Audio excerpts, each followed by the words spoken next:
김희수 헌법재판소 재판관이 소장 후보자로 이렇게 추천돼 가지고 나왔는데 결국 국회 인준을 받지 못하게 되죠. 2표가 부족한 거니까 2표 부족해 가지고 인준을 못 받게 됩니다. 그렇다면은 또 김명수 대법원장 어떻게 될까요? 김명수 대법원장 굉장히 두 사람 이게 중요한 겁니다. 여러분 어떻습니까? 김희수 이번에 탈락이라든가 김명수 대법원장 후보 여기 이제 인준을 앞두고 있는데 이 결과들이 이런 결과들이 얼마나 중요한지 여러분이 너무 잘 아실 겁니다. 오늘 그래서 이야기를 좀 풀어갈 것인데요. 이 김희수 씨가 어떤 분이냐? 여러분 잘 아시다시피 다른 헌법재판소 재판관들은 통진당 해산에 찬성했습니다. 그런데 유일하게 김희수 이 헌법재판소 재판관만 반대를 했습니다. 그런데 이 김희수 씨는 반대 결정을 했어요. 홀로.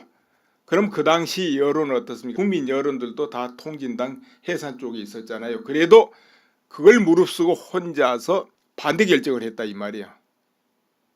이렇게 소신이 강력해요. 어찌됐든 계속 안 흔들리고 그와 같이 한쪽으로 왔습니다. 내가 왜 이 말을 한 줄 압니까? 박근혜 대통령 탄핵 때 그 재판관들 구성이 어땠습니까? 거기 뭐 보수가 대다수다, 보수적이다 이렇게 평했죠. 평상시에 그 전에 또 보수 판결도 좀 했고. 그런데 박근혜 대통령 판결은 어땠어요? 8명 중에 단 1명도 기각 판결이 안 나왔다는 것이죠. 만약에 이 김희수 씨 같은 경우가 만약 그 반대편에 있었다면 다른 사람 전부 인용해도 기각하고 이렇게 나왔을지도 몰라요. 이 소신은 있어요. 근데 뭐 보수니 뭐하니 하는 사람들이요 참 의리 없고 소신 없습니다. 너무 이해관계가 밝아요. 이해관계가 밝아서 보수예요. 사실은 알고 보면은. 그러니까 이제 자기 이해관계하고 조금 부딪힌다면 내가 언제 보수냐 이라고 돌아서는 게 이 보수 약한 모습입니다. 그래서 나는 그런 부분에 김희수 씨는 상당히 높게 쳐요. 그래도 의리가 있고 소신분명하다. 이제 그렇다고 해서 내가 김희수 씨 이번에 아이고 헌법재판소 소장 돼야 되는데 그 말 아니에요. 여기 이 부분에서 생각하는 게 있습니다. 보수 우파 자칭 우파다 이렇게 생각하는 판사 검사도 많이 있을 거예요.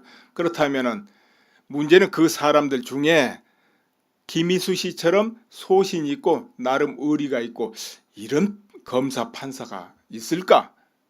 그러니까 아무리 정치 바람이 불어도 흔들리지 않고 소신대로 판결할 수 있는 그런 판사 검사 이런 경우 있을까? 이런 생각을 해본다 이겁니다. 그건 그렇고 이번에 국회의원들이 왜 김희수 씨 낙마시켰을까요? 청와대하고 좀 부딪히는 게 못마땅해서 그랬을까요? 아니면은 다른 뜻이 좀 있어가지고 헌법재판소 소장 역할 크죠? 거기에 김희수 씨 딱 앉아 잡고 있으면은 탄핵 같은 거 어떻게 했습니까? 결과. 이건 여러분 이제 생각해 보시면 알고 이 헌법재판소가 딱 대통령하고 일치되고 있으면 탄핵은 통과 안 되죠. 박근혜 대통령 때도 그랬다면 탄핵이 통과 안 될 거 아니겠습니까? 그렇죠 여러분. 굉장히 중요한 거예요. 정치적으로는. 여러분은 현명하시니까 이 의미가 얼마나 큰지 아시겠죠? 지금 그리고 또 김명수 대법원장 후보 인준도 앞두고 있고 하는데요. 이 자리가 굉장히 중요하다. 여러분 잘 아실 거예요. 예전의 대법원장 위치하고 지금은 다릅니다. 왜 다르냐면은 지금 때가 때니만큼 대법원에서 어떤 판결을 하느냐 여기에 따라서 국가 운이 달라진다. 이런 것이죠. 왜냐하면 앞으로 이런저런 정책이 나오고 법안이 나오고 또 사건들이 나오는데 여기에 대해서 대법원에서 어느 판결을 하느냐에 따라서 결정되는 거 아닙니까? 특히 박근혜 대통령 판결이라든지 이런 경우도 대법원 안 가면 좋고 대법원을 간다 할 때 어떻게 되어 있습니까? 그럼 대법원에서 어떤 판결을 하냐에 따라서 이렇게 되고 저렇게 되고 결정되는 거 아닙니까? 굉장히 중요한 자리예요.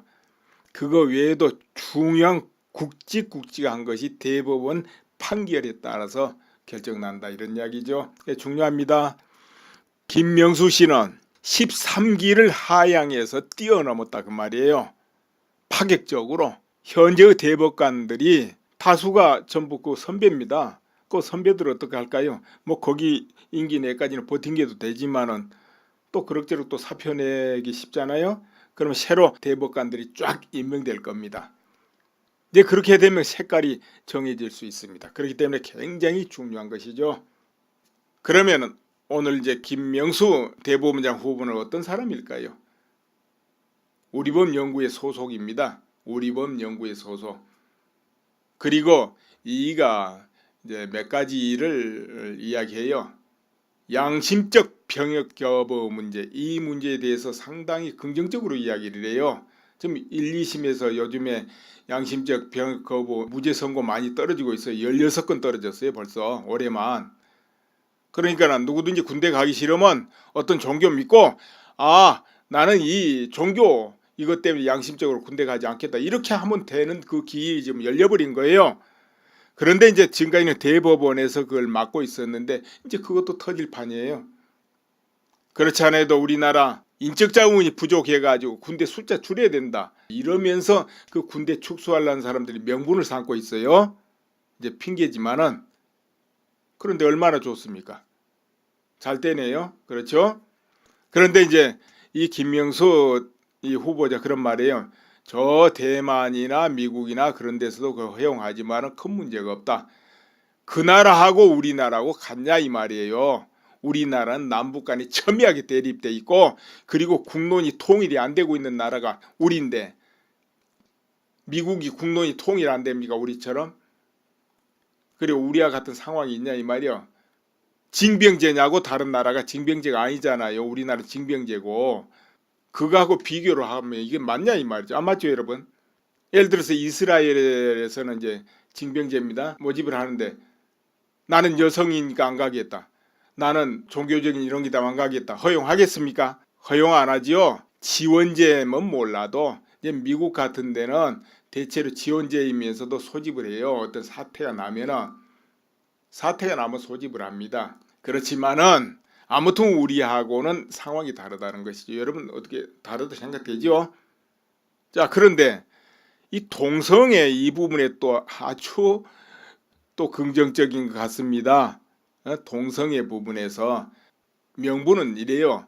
개인적으로 동성애 및 성소수자의 인권도 우리 사회가 다 같이 중요한 가치로 보호해야 된다 생각한다 이렇게 밝혀요.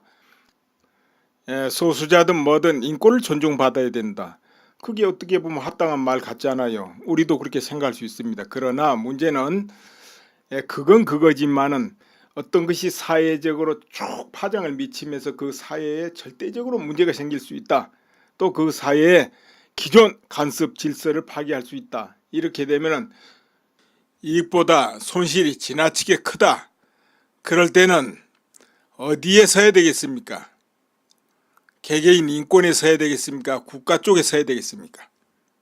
이 우리 인간이라는 게 웃기는 게 있어요. 뭐 있냐면은 자기하고 이해관계 이익이 결부된 거는 눈꽃만큼도 양보 안 하려고 자기가 이건 옳다 싶으면 눈꽃만큼도 상대를 이해 안 하려는 게 있어. 그런데 그거하고 좀 상관없는 건 아주 토량이 넓은 척 이렇게 하거든.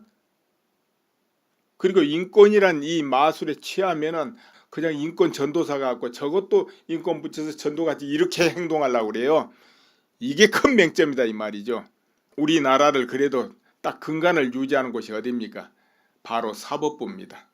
사법부가 중심 딱 잡아주지 않으면 우리 근간이 흔들려 버리게 돼 있어요. 지금 우리나라 상황에서 사법부 특히나 대법원이 균형 딱 잡지 않으면 굉장히 위험한 나라입니다. 이 나라가.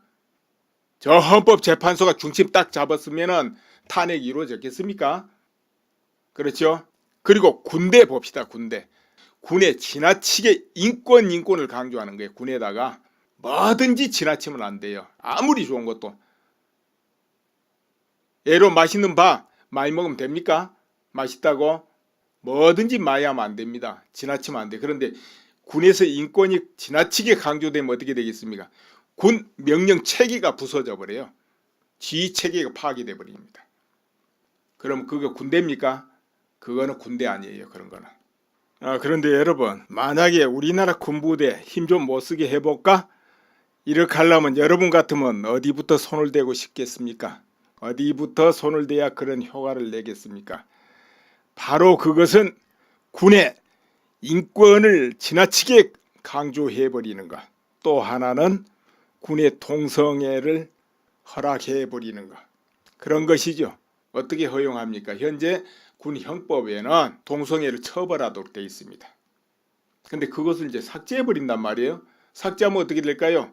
실실 눈치 보다 보면 상하간에 추행이 있고 내부말에 이제 군대 갔다 온 분들 상상해 보세요. 또 그러다 보면 어떻게 또 동성애 이루어지고 또 그러다 보면 그 내부말의 분위기가 또 어떻게 그렇게 흘러가 시간이 흘러가다 보면 그러다 보면은 그 내부만의 전통이 돼버린다 이 말이요. 옛날에 빠따 칠 때 빠따 많이 치는 내무반 또 빠따 치는 방법이 다른 내무 전부 전통적으로 내려가거든요. 그렇게 안 하는 곳은 안 하고 과거에 그랬습니다. 뭐 지금 빠따 치는 데가 없지만은 자 이것이 만연하면은 지휘관들이 그 막아질 것 같습니까? 안 돼요. 나중에 만연하면 인정해야 돼요. 다 같이 휩쓸려야 돼요. 그럼 군대 꼴 좋겠습니다. 어때요 여러분? 예를 들어 자식이 있는데 군대 가서 그렇게 된다면 자식 보내고 싶겠습니까? 군대에 자식 보내고 싶겠습니까? 아니겠습니까? 소수 인권도 좋지만은 자칫하면 더 큰 화근이 생길 수 있다는 거 이런 거 살펴야 되거든요. 이런 말 있잖아요. 빈대 잡으려다 초가상간 태운다. 그렇게 되면 안 되겠죠. 그러니까 그 군 형법 동성애 처벌 그 조항을 없애려고 2번인가 국회에서 시도가 됐어요. 그럼 그 발의를 한 국회의원들이 어떤 국회의원일까요? 정말 개인적으로 동성애의 성소유자 이런 인권을 보호하기 위해서 그럴까요? 아니면 다른 뜻이 있어 그럴까요? 왜 그런 걸 하필이면 그 많은 법 만들 게 꽉 차고 고칠 법도 많은데 왜 그런 거 자꾸 그렇게 할까요? 어찌됐든 군을 약화시키는 것은 그 2가지가 시행되면 군은 약화될 수밖에 없다. 최첨단 무기로 무장해도 군 정신이 무너져보면 그거 군대 아니고 소용없는 겁니다. 싸울 의지도 없고 안 싸우게 돼요. 그렇지 않아도 여러분은 어떻던가요? TV로라든가 아니면 사진으로 우리나라 핵심 지휘관들 모습을 보지 않습니까? 그럼 그 지휘관들한테 풍기는 기운이 어떻던가요? 그냥 이웃집 아저씨처럼 포근하게 그렇던가요? 아니면은 군인의 계백이 느껴지고 결기가 느껴지고 뭔가 충성심이 느껴지고 전투에 임하면 그야말로 사자와 같이 전투하고 지략 있게 그렇게 느껴지던가요? 어떻습니까? 그냥 보들보들 하던가요? 만약에 보들보들하게 느껴진다 하면은 그 장군들 마음도 그래서 그럴 거예요. 그러면 우리나라 장군들 좀 분발해야 되겠죠? 물론 이웃집 아저씨까지 차가게 부드럽게 보여도 내부는 피 끓는 그 기백이 있으리라 이렇게 믿고 싶습니다. 그래야 되겠고요. 누구를 인준해주고 통과시켜주고 말고는 국회의원들이 합니다. 특히 야당 국회의원들 야당답게 면모를 좀 잘 보여줬으면 싶어요. 왜 그러냐? 저 더불어민주당 야당 할 때 어땠습니까? 사사건건 인사청문회 참 통과하기 어려웠습니다. 별거 아닌 걸로 막 물어뜯어서. 그런데 어떻습니까? 그러면 또 박근혜 정부 좀 야가지요? 그렇게 했어요. 그러면 더 부드러운 사람이 이렇게 청문회 4번에 그랬는데 이번에 문정부는 아마 그 반대일 거예요. 설령 누가 낙마해도 여전히 강력한 사람 또 찾아내서 또 들이밀 거예요. 나는 그렇게 예상합니다. 그렇든가 말거나 지침없이 야당의 기백을 보여라 그런 이야기입니다. 야당의 기백을 보여라. 야당은 야당답게 여당은 여당답게 그렇죠? 그렇게 해야 되는데 조금 더 분발해야 되지 않겠냐 이렇게 보고 그리고 이 야당 참 중구난방이죠. 왜 그러냐? 탄핵에 참가한 사람 안 한 사람 중립인 사람 뭐 막들이 섞여가지고 그래요. 그렇기 때문에 앞으로 선거 때 국민이 참 선택하기 복잡하니까 좀 국민을 위해서 자비심으로 얼른 빨리 색깔대로 갈라져 가지고 모습을 보여라 이거예요. 그렇게 하고 국민의 지지를 얻기 위해서 뛰어봐라 이런 이야기입니다. 그럼 국민이 선택하기 좋잖아요. 지금처럼 막 짬뽕으로 섞여 있으면 이거 지지할 수도 없고 안 할 수도 없고 애매하게 되니까. 그래서 선거 다가오기 전에 빨리 대호 정비하고 갈라질 건 갈라져서 제대로 한번 보여주면 좋지 않냐 이렇게 하고 그렇거나 저렇거나 어떤 법안을 심사하고 인준을 한다 만다 하는 거는 여러 야당이 협조를 해야 되니까 그거는 이제 공조 잘하고 해라 이거죠. 그리고 여러분 어때요? 현재 정권이 인기가 뭐 높다, 지지율이 높다 하잖아요. 그래요. 그 인정을 해놓고 그냥 믿어줘 버리고 그럼 그거 언제까지 지속될까요? 계속 인기가 그렇게 더 높을까요? 이제 내년에 가면은 이제 실상이 이제 점점 다 드러나겠죠. 내년에 가면 이제 내년 이렇게 쭉 넘어가고 전반기를 넘어가면은 이제 그때는 그 실상이 명확하게 드러나리라 내가 이렇게 봅니다. 이제 그때쯤 되면은 여러 가지 정책을 한 것이 후유증이 조금씩 드러날 것이고 그리고 남북 문제 있잖아요. 이 문제에 대처하는 것을 국민들이 지켜보고 있다 이 말이에요. 앞으로 뭐 전술핵을 들여오든 핵무장을 하든 아니면 다른 방법을 쓰든 간에 이제 입으로 하는 건 소용없고 입으로 뭐 압력을 넣겠다 뭐를 하겠다 이런 거 무슨 소용이냐 이거죠. 실질적으로 대한민국이 안전해질 수 있는 길을 찾아내는가 그런 노력을 보이고 있는가 그런 조치를 하고 있는가 이걸 국민이 지켜볼 거다 이겁니다. 왜냐하면 국민들은 자신의 안녕을 위해서 반드시 그렇게 해야 돼요. 인생과 가정과 이웃과 국가를 위해서 지켜봐야 된단 말이에요. 이제 그렇게 할 거예요. 그럼 그 결과가 내년 이제 나타나서 이제 그게 나올 건데 내가 볼 때는 현재 지지율 유지될 까닭이 없을 것이다. 난 그렇게 봅니다. 그럼 유지되려면 어떻게 해야 되겠습니까? 현재 정부가 현재 정권이 역시 분발해야죠. 많이 분발해야죠. 그러니까 현재 여러 가지 정책을 뒷받침할 수 있고 그것이 포퓰리즘으로 안 가고 진짜 복지가 되게끔 기업이 기업답게 기업할 수 있는 환경 진짜 만들어지고 반기업 정서 없애고 그리고 강력노조 이 노동유연법 좀 만들고 이렇게 해가지고 기업 활동 많이 해서 기업이 세금 많이 내게 해서 그런 정책을 뒷받침하는 복지 자금도 마련하고 이렇게 되면은 국민 지지하겠죠. 그리고 남북관계 이 문제를 실질적으로 행동적으로 국가가 유익되게 한다면 국민이 지지할 겁니다. 그러나 말은 앞에서 이러고 저러는데 뒤로는 딴 실천이 나온다 하면 국민이 그때부터 이제 본격적으로 의심하고 지지를 처리할 수밖에 없을 거예요. 지금 분위기가 아닐 겁니다. 또 몰라요. 이 소신은 있어요. 근데 뭐 보수니 뭐하니 하는 사람들이요 참 의리 없고 소신 없습니다. 너무 이해관계가 밝아요. 이해관계가 밝아서 보수예요 사실은. 알고 보면은 그러니까 이제 자기 이해관계하고 조금 부딪힌다면 내가 언제 보수냐 이라고 돌아서는 게 이 보수 약한 모습입니다. 그래서 나는 그런 부분에 김희수 씨는 상당히 높게 쳐요. 그래도 의리가 있고 소신분명하다. 이제 그렇다고 해서 내가 김희수 씨 이번에 아이고 헌법재판소 소장 돼야 되는데 그 말 아니에요. 여기 이 부분에서 생각하는 게 있습니다. 보수 우파 자칭 우파다 이렇게 생각하는 판사 검사도 많이 있을 거예요.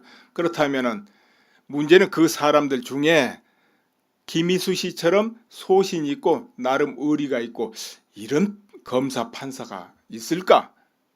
그러니까 아무리 정치 바람이 불어도 흔들리지 않고 소신대로 판결할 수 있는 그런 판사 검사 이런 경우 있을까?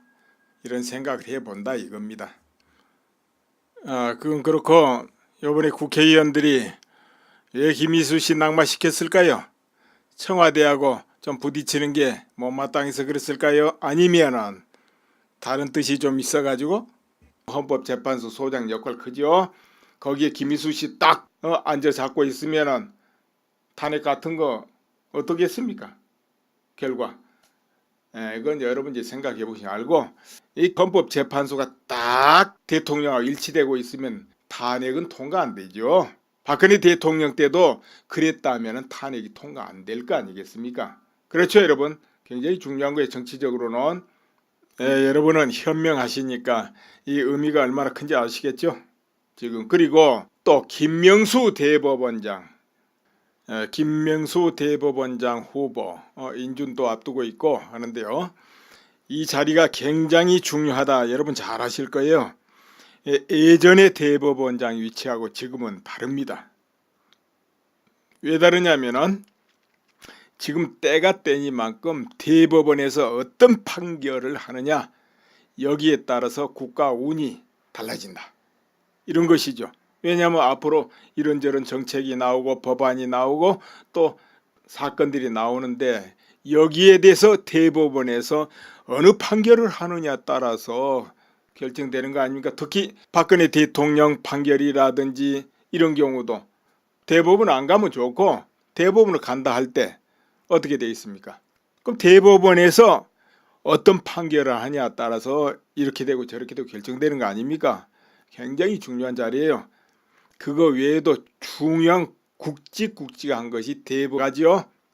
그렇게 했어요. 그러면 더 부드러운 사람이 이렇게 청문회 4번에 그랬는데, 이번에 문정부는 아마 그 반대일 거예요. 설령 누가 낙마해도 여전히 강력한 사람 또 찾아내서 또 들이밀 거예요. 나는 그렇게 예상하는데, 그렇든가 말거나 지침없이 야당의 기백을 보여라, 그런 이야기입니다. 야당의 기백을 보여라. 야당은 야당답게, 여당은 여당답게, 그렇죠? 그렇게 해야 되는데 조금 더 분발해야 되지 않겠냐 이렇게 보고, 그리고 이 야당 참 중구난방이죠. 왜 그러냐? 탄핵에 참가한 사람, 안 한 사람, 중립인 사람 뭐 막들이 섞여가지고 그래요. 그렇기 때문에 앞으로 선거 때 국민이 참 선택하기 복잡하니까 좀 국민을 위해서 자비심으로 얼른 빨리 색깔대로 갈라져 가지고 모습을 보여라 이거예요. 그렇게 하고 국민의 지지를 얻기 위해서 뛰어봐라, 이런 이야기입니다. 그럼 국민이 선택하기 좋잖아요. 지금처럼 막 짬뽕으로 섞여 있으면 이거 지지할 수도 없고 안 할 수도 없고 애매하게 되니까. 그래서 선거 다가오기 전에 빨리 대호 정비하고 갈라질 건 갈라져서 제대로 한번 보여주면 좋지 않냐 이렇게 하고, 그렇거나 저렇거나 어떤 법안을 심사하고 인준을 한다 만다 하는 거는 여러 야당이 협조를 해야 되니까 그거는 이제 공조 잘하고 해라 이거죠.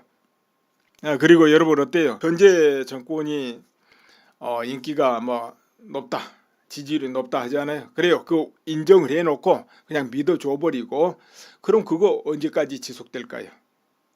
계속 인기가 그렇게 드높을까요? 이제 내년에 가면은 이제 실상이 이제 점점 다 드러나겠죠. 내년에 가면 이제 내년 이렇게 쭉 넘어가고 전반기를 넘어가면은 이제 그때는 그 실상이 명확하게 드러나리라 내가 이렇게 봅니다. 이제 그때쯤 되면은 여러 가지 정책을 한 것이 후유증이 조금씩 드러날 것이고, 그리고 남북 문제 있잖아요. 이 문제에 대처하는 것을 국민들이 지켜보고 있다 이 말이에요. 앞으로 뭐 전술핵을 들여오든 핵무장을 하든 아니면 다른 방법을 쓰든 간에 이제 입으로 하는 건 소용없고, 입으로 뭐 압력을 넣겠다, 뭐를 하겠다, 이런 거 무슨 소용이냐 이거죠. 실질적으로 대한민국이 안전해질 수 있는 길을 찾아내는가, 그런 노력을 보이고 있는가, 그런 조치를 하고 있는가, 이걸 국민이 지켜볼 거다 이겁니다. 왜 그러냐면 국민들은 자신의 안녕을 위해서 반드시 그렇게 해야 돼요. 인생과 가정과 이웃과 국가를 위해서 지켜봐야 된단 말이에요. 이제 그렇게 할 거예요. 그럼 그 결과가 내년 이제 나타나서 이제 그게 나올 건데, 내가 볼 때는 현재 지정해도 군 정신이 무너져보면 그거 군대 아니고 소용없는 겁니다. 싸울 의지도 없고 안 싸우게 돼요. 그렇지 않아도 여러분은 어떻던가요? TV로라든가 아니면 사진으로 우리나라 핵심 지휘관들 모습을 보지 않습니까? 그럼 그 지휘관들한테 풍기는 기운이 어떻던가요? 그냥 이웃집 아저씨처럼 포근하게 그렇던가요? 아니면은 군인의 계백이 느껴지고 결기가 느껴지고 뭔가 충성심이 느껴지고 전투에 임하면 그야말로 사자와 같이 전투하고 지략 있게 그렇게 느껴지던가요? 어떻습니까? 그냥 보들보들 하던가요? 만약에 보들보들하게 느껴진다 하면은 그 장군들 마음도 그래서 그럴 거예요. 그러면 우리나라 장군들 좀 분발해야 되겠죠. 물론 이웃집 아저씨까지 차갑게 부드럽게 보여도 내부는 피 끓는 그 기백이 있으리라 이렇게 믿고 싶습니다. 그래야 되겠고요. 누구를 인준해주고 통과시켜주고 말고는 국회의원들이 합니다. 특히 야당 국회의원들 야당답게 면모를 좀 잘 보여줬으면 싶어요. 왜 그러냐? 저 더불어민주당 야당 할 때 어땠습니까? 사사건건 인사청문회 참 통과하기 어려웠습니다. 별거 아닌 걸로 막 물어뜯어서. 그런데 어떻습니까? 그러면 또 박근혜 정부 좀 야가지요? 그렇게 했어요. 그러면 더 부드러운 사람이 이렇게 청문회 4번에 그랬는데 이번에 문정부는 아마 그 반대일 거예요. 설령 누가 낙마해도 여전히 강력한 사람 또 찾아내서 또 들이밀 거예요. 나는 그렇게 예상을 합니다. 그렇든가 말거나 지침없이 야당의 기백을 보여라 그런 이야기입니다. 야당의 기백을 보여라. 야당은 야당답게 여당은 여당답게 그렇죠? 그렇게 해야 되는데 조금 더 분발해야 되지 않겠냐 이렇게 보고 그리고 이 야당 참 중구난방이죠. 왜 그러냐? 탄핵에 참가한 사람 안 한 사람 중립인 사람 뭐 막 딜이 섞여가지고 그래요. 그렇기 때문에 앞으로 선거 때 국민이 참 선택하기 복잡하니까 좀 국민을 위해서 자비심으로 얼른 빨리 색깔대로 갈라져 가지고 모습을 보여라 이거예요. 그렇게 하고 국민의 지지를 얻기 위해서 뛰어봐라 이런 이야기입니다. 그럼 국민이 선택하기 좋잖아요. 지금처럼 막 짬뽕으로 섞여 있으면 이거 지지할 수도 없고 안 할 수도 없고 애매하게 되니까. 그래서 선거 다가오기 전에 빨리 대호 정비하고 갈라질 건 갈라져서 제대로 한번 보여주면 좋지 않냐 이렇게 하고 그렇거나 저렇거나 어떤 법안을 심사하고 인준을 한다 만다 하는 거는 여러 야당이 협조를 해야 되니까 그거는 이제 공조 잘하고 해라 이거죠. 그리고 여러분 어때요? 현재 정권 그래요. 그렇기 때문에 앞으로 선거 때 국민이 참 선택하기 복잡하니까 좀 국민을 위해서 자비심으로 얼른 빨리 색깔대로 갈라져 가지고 모습을 보여라 이거예요. 그렇게 하고 국민의 지지를 얻기 위해서 뛰어봐라 이런 이야기입니다. 그럼 국민이 선택하기 좋잖아요. 지금처럼 막 짬뽕으로 섞여 있으면 이거 지지할 수도 없고 안 할 수도 없고 애매하게 되니까. 그래서 선거 다가오기 전에 빨리 대호 정비하고 갈라질 건 갈라져서 제대로 한번 보여주면 좋지 않냐 이렇게 하고 그렇거나 저렇거나 어떤 법안을 심사하고 인준을 한다 만다 하는 거는 여러 야당이 협조를 해야 되니까 그거는 이제 공조 잘하고 해라 이거죠.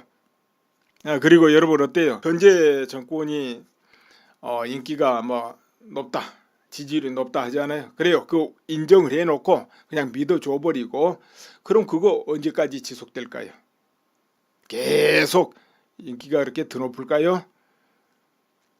이제 내년에 가면은 이제 실상이 이제 점점 다 드러나겠죠.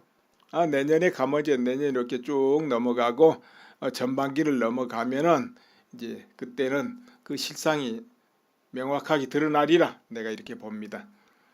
이제 그때쯤 되면은 여러 가지 정책을 한 것이 후유증이 조금씩 드러날 것이고 그리고 남북 문제 있잖아요. 이 문제에 대처하는 것을 국민들이 지켜보고 있다 이 말이에요. 앞으로 뭐 전술핵을 들여오든 핵무장을 하든 아니면 다른 방법을 쓰든 간에 이제 입으로 하는 건 소용없고 입으로 뭐 압력을 넣겠다 뭐를 하겠다 이런 거 무슨 소용이냐 이거죠. 실질적으로 대한민국이 안전해질 수 있는 길을 찾아내는가 그런 노력을 보이고 있는가 그런 조치를 하고 있는가 이걸 국민이 지켜볼 거다 이겁니다. 왜 그러냐면 국민들은 자신의 안녕을 위해서 반드시 그렇게 해야 돼요. 인생과 가정과 이웃과 국가를 위해서 지켜봐야 된단 말이에요. 이제 그렇게 할 거예요. 그럼 그 결과가 내년 이제 나타나서 이제 그게 나올 건데 내가 볼 때는 현재 지지율 유지될 까닭이 없을 것이다. 난 그렇게 봅니다. 그럼 유지되려면 어떻게 해야 되겠습니까? 현재 정부가 현재 정권이 역시 분발해야죠. 많이 분발해야죠. 그러니까 현재 여러 가지 정책을 뒷받침할 수 있고 그것이 포퓰리즘으로 안 가고 진짜 복지가 되게끔 기업이 기업답게 기업할 수 있는 환경 진짜 만들어지고 반기업 정서 없애고 그리고 강력 노조 이 노동유연법 좀 만들고 이렇게 해가지고 기업 활동 많이 해서 기업이 세금 많이 내게 해서 그런 정책을 뒷받침하는 복지 자금도 마련하고 이렇게 되면은 국민 지지하겠죠. 그리고 남북 관계 이 문제를